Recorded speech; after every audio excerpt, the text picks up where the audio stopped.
I'm Dr. David Malbranche, Senior Director of Global HIV Medical Affairs at Gilead Sciences. I am Dr. Christopher Chauncey Watson, Global Marketing Director at Gilead Sciences.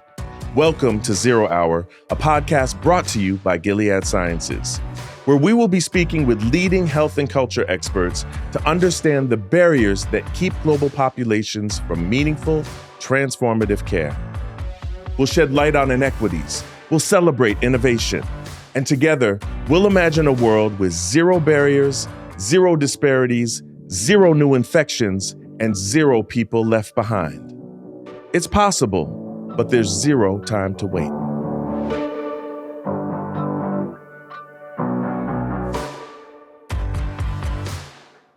It's time we had the talk. And we mean the talk with a capital T. The one about the birds, the bees, and HIV. That's right, we're talking about sex. And when we talk about sex, we should be talking about HIV too. Here's the thing. People living with HIV have sex, and they should have sex. But we can't keep treating HIV like a scarlet letter, and we definitely can't meet conversations about sex with burning torches and pitchforks. In today's episode, we'll chat with three very different people: a sexologist, a filmmaker, and a psychologist who have all come to the same conclusion. No matter who is having it, sex for everyone should be pure, not Puritan. Welcome to another episode of Zero Hour, a global podcast brought to you by Gilead Sciences. I'm David Malbranche. And I'm Christopher Chauncey Watson. This podcast is intended to provide a space for open conversation about global perspectives as it relates to HIV, health, and health equity. Today, we're going to focus on how sex and HIV can coexist without shame. Our three guests are never afraid to put sex and HIV in the same sentence. Our first guest is Nathan Hale Williams. He's an award-winning writer, director of 90 Days, best-selling author, activist, and CEO of Hale Entertainment. Our second guest is Dr. Cedric Pulliam. Dr. Pulliam is a board-certified health psychologist and director of global public policy at the Prevention Access Campaign. Our third guest is Goody Howard. Goody is a world-renowned sexologist, educator, and consultant who has dedicated her life to empowering through sexual exploration, education, and awareness. Let's start with you, Nathan. Well, Dr. David, I have been doing this work for, a better part of 20 years. But the specific thing about 90 Days, I had a friend, we shared the same name. And right when I had moved to Los Angeles, unfortunately, that friend took their life because of their diagnosis. And they felt that because of the diagnosis, they were unable to access love and that they'd never be loved in the way that they intended to be loved. And that just hurt me. It hurt me to my core. I could not understand why a virus would make someone believe that they were unlovable. I believe that there is no such thing as a thing that makes you unlovable. And so I did what I do best, and I channeled my confusion, my hurt, and my grief into art. I had been doing some work with the CDC, and I wrote 90 Days in 6 hours on a Sunday after a milestone birthday. I channeled all of that pain and frustration and confusion. And it was my love letter to people like my friend, people living with the virus, saying that love was not only accessible, but it was something that could be a hard, fast goal. You say that your friends, and this was your love letter to your friends. Who are you speaking to in your advocacy and your art? So in general, Black and brown people are my people. And I believe that the models of the people that I look up to, you start at home first and then you work your way out. You look at someone like a Gina Prince Bythewood, who is I have two favorite directors, Steven Spielberg and Gina Prince Bythewood. And she started with love and basketball. She started with her community. And for a long, long time, only Black and brown people knew who she was. Now, with the Woman King, she's global. And so I believe in that. I believe in starting at home with your community, talking to my community, and then the art art and film and television should be universal. That's a whole nother conversation about how our stories are universal. So yeah, I'm directly talking to Black and brown people, but I'm talking to anyone who wants to be entertained. I always say that my art is like a spoonful of sugar. You don't even know you're getting medicine because it helps the medicine go down. Because I'm Black, and I care about us. And if no one else is going to care about Black and brown people, Nathan Hale Williams is going to care about Black and brown people because I'm going to take care of home first. Period. You know, it reminds me of these moments, sweep around your own front door first, right? Amen. There you go. Has an audience member ever shared with you the impact your film has made on their lives? I mean, this film has been around the world. We won at Cannes. We've been to Amsterdam. We won an African Oscar. So we've literally been around the world. So there have been many, many people that have shared the impact of it. But I, if you don't mind, can I highlight two? I made this film about the Black heterosexual experience versus a homosexual or gay or queer experience because I wanted to be in places to have this conversation where we were not having it. And one of those places is the Black church. And so the very first church we ever showed 90 Days at, the first lady of the church came up to me. I'm going to say her age was about 40, but she was a Black woman. She could have been 90. We don't crack. But I say her age because of the statement that she made. And she said after watching the film, it was the first time that HIV had been humanized for her. So in her 40 years and the 30 years that the virus has been around, it had never been a human thing to her. And as shocking as that is, it was also the mission. It was also the story. The second thing is more of a group thing. A young lady, Jasmine Simmons, I met her in Miami. She was getting her doctorate at the University of Miami. She ended up doing her dissertation on the effectiveness of 90 days with women living with HIV towards disclosure. So, I mean, you can't get more validation than having somebody do their doggone dissertation on your film. And she is now Dr. Jasmine Simmons. So it must have worked. It must have worked. I think that's a multi-layered answer, right? I think that when you're talking about HIV disclosure around people living with the virus, is complicated. And I learned how complicated it was with touring this film. I knew it was complicated going into it, but when I started hearing stories, particularly from women, about the violence that so many women have encountered in disclosure settings. And then also that stigma, the fear that you're going to be judged, it's still prevalent and growing in our culture. Recent hip hop artists have made statements that we shot them down for. You have to have a nuanced conversation around disclosure. I think in general, American society is the most hypocritical, puritanical society on the globe, right? Because we're all doing all these things, but we don't talk about sex openly. We don't talk about our bodies. And so if we're not even talking about sex, how can you even get to HIV and disclosure? Because you don't even want to believe that people are still having sex. But how did we get here? Yeah, that's a great point. I think one of the things people think is that you can just leapfrog over sex and talk about HIV. You have to talk about sex. I want to bring Dr. Pulliam into the conversation. It's great to have you here today, so thank you for coming. What would you say is the single most important goal in the work you do?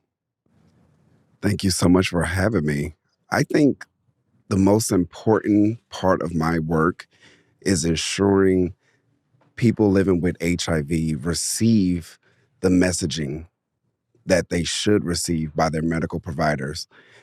This also taps right into training, delivering key messages to the providers so that people living with HIV can have a better quality of life, but also feel just like everyone else. Mm. And that's really the essential part of my job. You said messaging, and when I think of messaging, I automatically think of undetectable equals untransmittable, or U equals U. Absolutely. Let's break it down. According to multiple global health organizations, including the World Health Organization and the Department of Health and Human Services, U equals U refers to the concept that taking HIV medications as prescribed and getting to and staying undetectable for at least 6 months prevents transmission of HIV to partners through sex.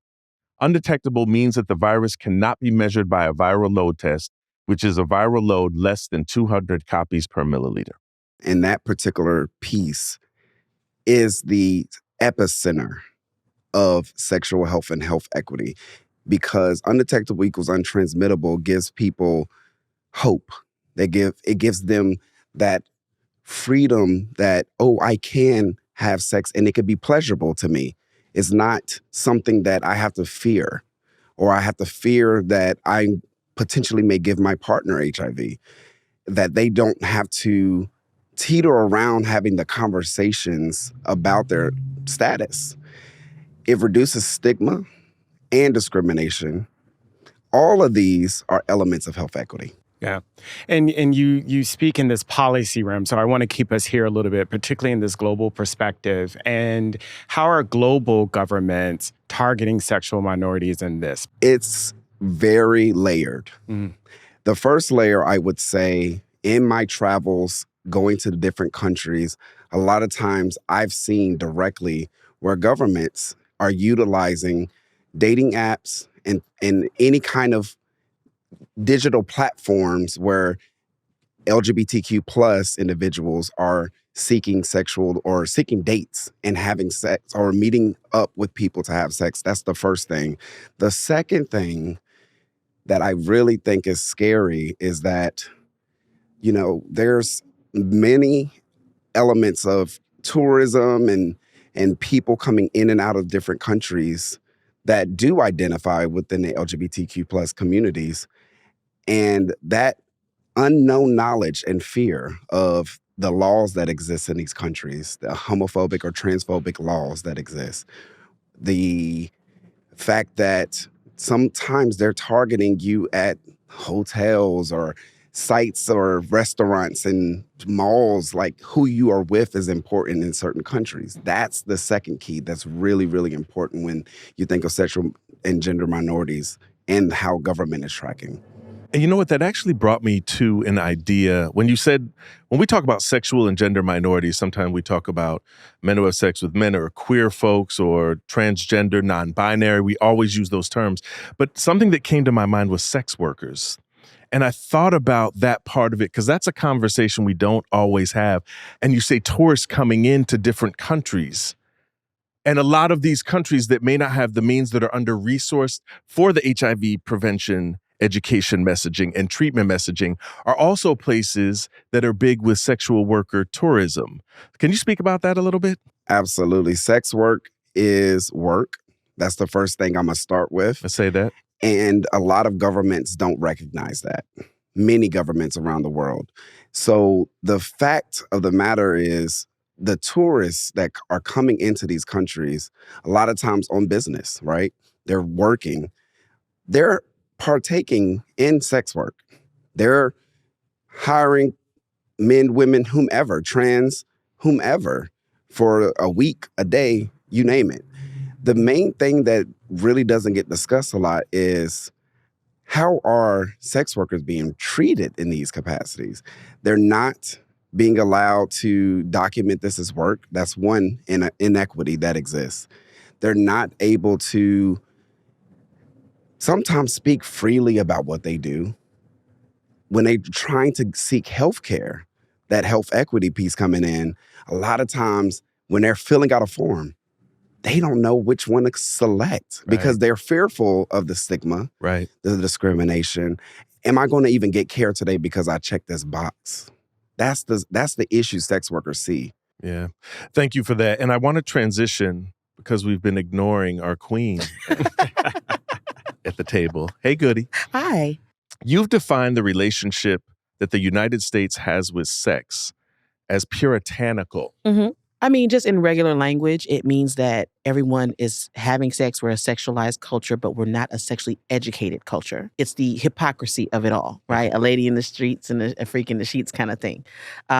We are doing these things, but we're not open to have conversation. We're not open to have dialogue around sexual health. Sexual health is public health, right? So when I say puritanical, I mean the ambient Christianity of the United States.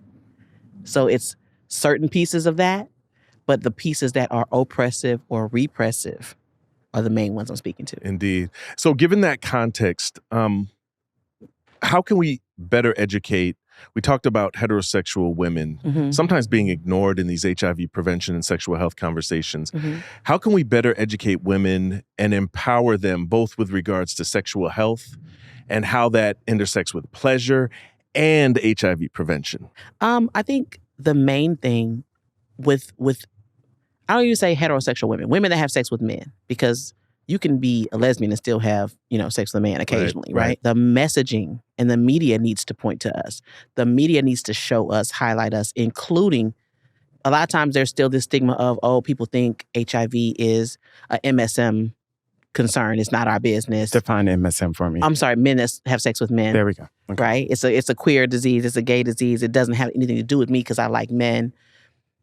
And we're doing a disservice. Right. So we can't even see ourselves in the media. So we can't see ourselves in the PrEP.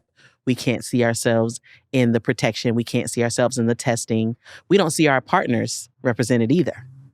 So if I don't see my partner there and I don't see me there, this ain't for me. And I think we're doing a disservice in that regard, yeah. And you speak of disservice, and you've also talked about pleasure. How does pleasure even fit into this conversation? I think we don't even have enough conversations about pleasure in general, let alone in the HIV context. The global conversation around pleasure is penis-shaped. So people with vulvas are not even engaged in that. Usually all over the world, we're socialized that sex is for our partners. We're not centering our pleasure in that. When you center your pleasure as a person performing sexual acts, your health comes into play as well. So your pleasure can tell you things about your health. If sex is painful, maybe there's something that needs to be addressed there.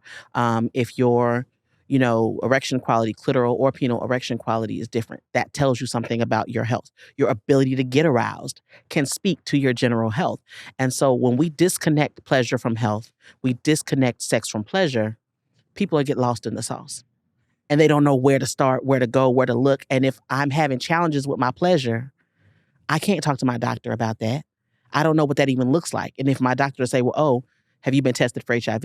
Because we have to ask to be tested for HIV. They're not just going to do it unless you're pregnant, right? So not only are we not being tested unless we ask, and if we don't see ourselves in the media, we're not going to ask because our idea that we are even a person that can acquire HIV is not even on our radar. And what role does heterosexual men play into this conversation? I really feel like men that have sex with women get lost in the sauce too. Men that have sex with women, and I say it that way on purpose, because just because if you have sex with men and you have sex with women, it doesn't matter. If you have sex with women one day a month, it's sex and it's with a woman, right? So men that have sex with women get lost because, again, the media around acquisition, transmission, PrEP, PEP, all of it, it looks like it's a queer disease. It looks like it's MSM, men that have sex with men. So if we don't see men that have sex with women in the media, then we don't think that they're about it either. And they say, it's, the gay men, or you got it from a man, so he must be gay, and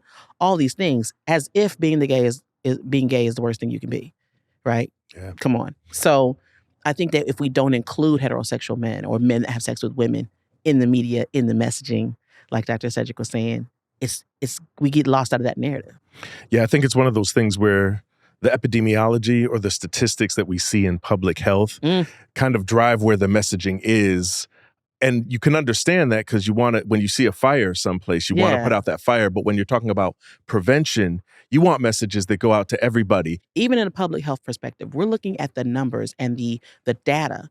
The data is being misrepresented. Yep. If a trans man acquires HIV, a trans man that has not had bottom surgery may have acquired it via a vaginal sex transmission. They list it as a heterosexual transmission. Yep. Now, Goody, wait. You took me there. Break it down for me. A trans man that has not had gender-affirming surgery. Pause. What does that mean? A man with a vagina. Because that's a thing. Yes. It is. So a man with a vagina acquires HIV, could have possibly acquired it through vaginal sex. Right? A gay trans man. Yeah. A gay trans man having sex with a cisgender man, they can acquire via vaginal sex or anal sex. But it's listed as a heterosexual transmission because one of those people has a vulva. Yep. And therefore the data is incorrect, and that data leads the media. Yeah. And that makes the media incorrect. And that's the problem of it too, is that a lot of the messaging And recently, the CDC had updated their pre-exposure prophylaxis or PrEP recommendations. Instead of categories like men who have sex with men, heterosexual women, IV drug users, to instead say any adolescents or adults having sex. Correct. And that's the best way you can do That's it. it. If you having sex, it's you. If it's sex, if you're having sex, regardless if you have a vulva, an anus, this is for you. So let's go. Can I add something that just a real life thing? I'm getting ready to do a new movie called Love Will Save the Day, tackling the same things that 90 Days did. And I have 2 female producers that are on board. And both of them said one of the reasons why they were attracted to the project is because in their 30-something odd years of living, none of their doctors ever asked them if they wanted to take an HIV test. And it's when you live in a bubble, and I live in basically a gay queer bubble. I never even thought that they're not being asked. Nope. If they're not pregnant. So if you're pregnant, they won't even ask you. They'll just do it. Right. But if you're not pregnant, you have to ask for an HIV test. And even with an STI test, they're not testing, the throat and the anus. They're just testing the genitals. Yeah. So it's just like you have to request your health care. And what happens a lot of times in the medical conversations is that it'll be labeled as the patient or the individual doesn't see themselves at risk, quote unquote. That R risk. word, yes. And so that's the word that they use. But the problem really is that the medical community, we don't actually reach out as much and ask the questions as much. But that's a harder thing to do, to look at ourselves and ask that question and really critique ourselves and what we could be doing better to bring more people into the fold. The implicit bias that always happens. Let's bring Dr. Pulliam back into the conversation. How well do you think that popular media do in terms of helping people understand what healthy sex looks and feels like? The context of the location or geographic location is very important, because the censorship of not wanting to be too provocative. A lot of those things are, they have meters that they judge anything that's coming through around anything sexualized. Right. And I think that's a disservice. We're censoring things that, since we're not going to bring it to them, they're going to find out on their own without any tools. Cedric, to this point, when you look at sexual health campaigns globally, do you think they're censored? I do. Some of them are. Some of them do not showcase like a man and a woman or a trans person, just freely, pleasurably having, relations with a partner. Talk to me about how have sexual health campaigns, what do they look like around the globe? That's a wonderful question. Some of the campaigns have been so pleasure-filled, real, and just organic. Literally in Vietnam, when they were rolling out their U equals U countrywide campaign, the ads included a man and a woman, or 2 men, a trans woman, literally with their partner laying in bed. Like, you could tell that they were actually enjoying pleasure versus just words and versus just graphics. It's people. It literally resonates with the person when they see that. And they're like, I'm interested in that. This is cool. I want to learn more. I've seen ads in other countries also showcase people going and getting a viral load test result. Commercials showcasing the excitement of being undetectable. That's the critical campaign graphics, videos, and messaging you want to use. Be meaningful and connect to the people. That's the most important way to actually make change. Nathan, same question. How do you feel the popular media is doing with this? Well, I'm piggybacking on what Goody said. Everything from mainstream television and film to pornography is told from a penis perspective, right? It's told from a heterosexual male's desires, fantasies, and then everybody else, you're kind of like, if you fit in, you can get in. And then now we have social media and, certain sites that you can create your own content and post on. And so you're also bombarded with sex, right? If you scroll Instagram or any of those places, it's overly sexualized, but no one's having a conversation about it. You know what I mean? It's like it's everywhere, but no one's having these kinds of conversations about sex and about pleasure. I think today is the first time I heard about centering pleasure around yourself, right? When is the last time I thought about sex for my pleasure other than when it's solo, you know? Yeah. So like we're not even having these conversations. We're overly sexualized in the media, I think, and just the onslaught of it, but we're not having real conversations. Tell me, has anyone been impacted by the work that you've done or your films? Yeah, so, I knew going into this that there was a knowledge gap, right? Just from my own, kind of experiential knowledge. I didn't know how big the knowledge gap was. I was in Martha's Vineyard at the Martha's Vineyard African American Film Festival, and there's an assumption of socioeconomic status in Martha's Vineyard. And I was on stage doing a talk back after the screening, and a woman, just a little background on the film, the lead played by Tiana Paris is the one who is HIV positive, and she's dating Taylor. And so this woman asked, was he upset that she kissed him without disclosing her HIV status? So the audience had a collective gasp, and I said to the woman, ma'am, you cannot contract HIV through saliva. Now, mind you, this is not 1980, 1990. This was like 2017, 2018. And then if you cross the country, and it's not an anomaly, because if you cross the country at a Black Women's Expo in Long Beach, I repeatedly got questions about toilet seats and the sharing of glasses. And this happened everywhere we went with the film. And so if you're still having to have a conversation about saliva and shared glasses and toilet seats, how do you even get to stigma or you equals you or sexual health or being sex positive? Because there's some fundamental lacking of knowledge in our community that I was unaware of that we need to address. It just reminds me, I remember when I first started doing this work and at this company, and we were doing a patient conversation enrichment, and one of the patients had shared with me that their family made them eat off paper plates. And it stuck with me so heavily. And even when I would do my patient programs, I refused to have paper plates available because it was that moment for me that to your point, everyone should have a right to be who they are. And it's a paper plate. How dare you, right? So, that's how dehumanizing it is that your family changes out their plates because you are living with HIV and you come over. So how do you even mentally wrap your head around acceptance and self-love when you can't even eat off of shared plates? And that's true for, too, like the families of the people living with HIV. A lot of times they do things like that completely unaware of how traumatic and how impactful it is for the person that they love, that they care about. They don't realize that they're causing harm. With the media, you've talked about this, but has it changed? And I want to tap into your public health here. The first time I ever saw a condom in a sex scene was on Love and Basketball. And it was part of the sex they were having. It wasn't a conversation.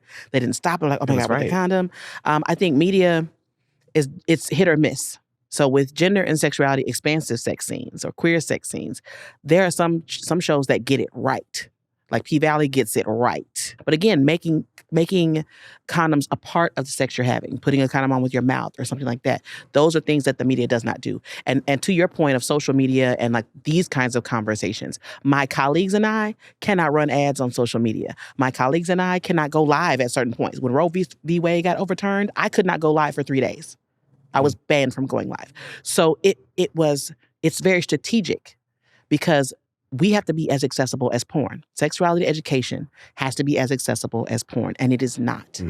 And because we hear sex and get lost in the education piece, we get hung up on the sexual piece, they're not spaces for us to be able to have these conversations freely. I want to say, too, I get inboxes all the time with women saying that they have never had an orgasm or is something wrong with them because media tells us you're going to go into a room, it's going to be hot and heavy, you're going to have sex, you're going to orgasm at the same time and just collapse on the bed. And so there are so many women that feel like they're broken or there's something wrong with them because they haven't reached orgasm from insertive sex. That happens with men, too. Yes. Everybody's kind of jaded by porn, to be honest, to think that all this happens at the same time. People have an orgasm. Everybody comes at the same time, and then you fall on the bed. And the reality is, in a lot of sexual escapades, It may just be about the intimacy. Maybe one partner Mm-hmm. ejaculates quickly, has that orgasm quickly. The other partner doesn't, or the other partner doesn't feel like it. But your orgasm, your pleasure Yeah. is your responsibility. Yes. So you have to Amen. understand your pleasure scripts and what it looks like to you so that you can communicate that to your partner. And part of that is understanding your sexual health,